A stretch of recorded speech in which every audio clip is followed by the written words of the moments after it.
Ai sun san yadda suka hito wa da kurwa. Da kansu su hito da kurwa. Hito da kurwa. Kai! Ina nake?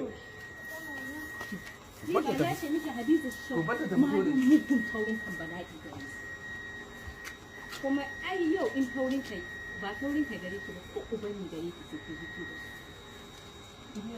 Ka ga bala'i. Yarinya mara imani. A'a, me kike bata lokaci ne? Kawo buga mutu ta ɓarya. Fitar, to fitar ko in mai da ke cikin ni ƙasa yanzu in nema. Allah ina buga ki kike ciki. Amma dan Allah wallahi abin da ya gaya mu. Waye shi? Ya fito. Shi babana. Wa an babanki? Kanin babana. Shi ya baki mayancin? Eh? Shi ya baki mayancin? Fito da shi.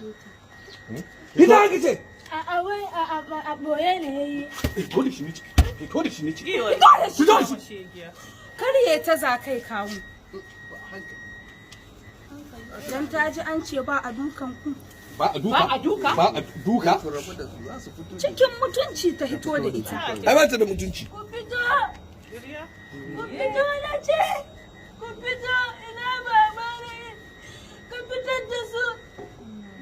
Ku fitar da su. Ku fitar da su. Ku fita. Ka fitar da su ko yaya ne. Ku fita.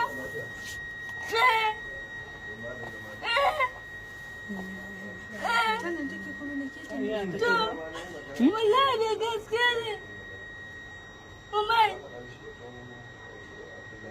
Umar ya yi me? Ka zama Umar. Hai baba, ka fitar da na haifa. Bi suka yi faɗi abin da suka yi. Ƙarya take. Wa zama Umar sauran haifa. Ai ni? Wa zama Umar sauran haifa. Ƙarya kike. Ya zan gane. Ƙarya kike. Ya zan gane. Ya za zan ku gane sun sake ki. An sake shi Ya zan gane. Ya zan gane. za su ga sun yi walwala lafiyar su zai zama. Dama duk ke ka rike mun su dama ko. Haka ne. Baki hudin gaskiya. Shi ya ce wai. Baki hudin gaskiya ku jaye na ga in buge ya taba ku. Baki fadin gaskiya. Za ku ɗaga. To fani ko wace ki Allah. Wallahi ina Kawo buga wa shegi ya tuna. Baki wani. Yanzu ba ta ciro su ba. Ƙarya ta kai. Na ci da sauran na haifa ce. To kiro na ta maza. Ko na wancan din. An cire ma haifa. Ka daga ma haifa. Ko yanzu wallahi baki. Wallahi. Assalamu alaikum warahmatullahi wabarakatuh. Hello everyone. Ya kuke an yi ni lafiya? Ya kujuba ya kuma wannan zaɓe. Allah ya ba mu sa'a, Allah ya ba mu shugabanni na gari. Well, inna lillahi wa inna ilaihi raji'un. Mata kuna ina?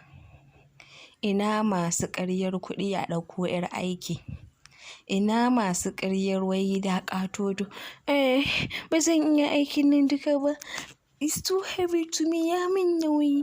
Ba zan iya ba wallahi. In yi shara, in wanke, in girki, in kula da yara, in mofin, in goge gida, in wanke gida. Hey! Where are you? Kina ina? Fito ki ga inda wata ta je ta ɗauko 'yar aiki ta zo ta kama mata 'ya'ya. Mayya. Ta kama mata 'ya'ya tana ƙoƙarin ta kashe mata gida. Ba ku sanya za ku yi ba? To, kin je kin ɗauko yarinya 'yar aiki. Kina babba ke ma kin gaza. What do you expect? Me kike expecting ita za ta yi miki? Idan ba ta aure miki miji ba, gashi tana nema ta kashe miki 'ya'yan. Gwara mata aure mijinta ban miki 'ya'yan naki.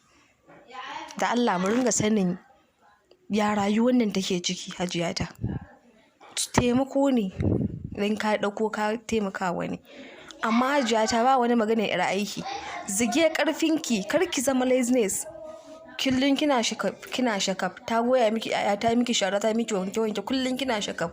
Kullum sai ki ijiye katon tumbi. Ki ɗauki waya kina follow, kina chatting, kina daddannawa. Sai dai biki san yadda zaki yi aikin bane ba. Biki san yadda zaki tafi da gidanki bane ba. Amma look da Allah. Haba. Dan Allah dan anan mata mu cire san jiki, ba wani magana 'yar aiki. Kuɗin 'yar aikin je kiki sadaka da shi ko ki yi wa marayu wannan hidima ko ki wa addinin hidima. Ba wai ki zo kina abin nan ba. Yanzu look at wannan yarinyar me ta je ta aikata. Allah ya sauke. Na gode.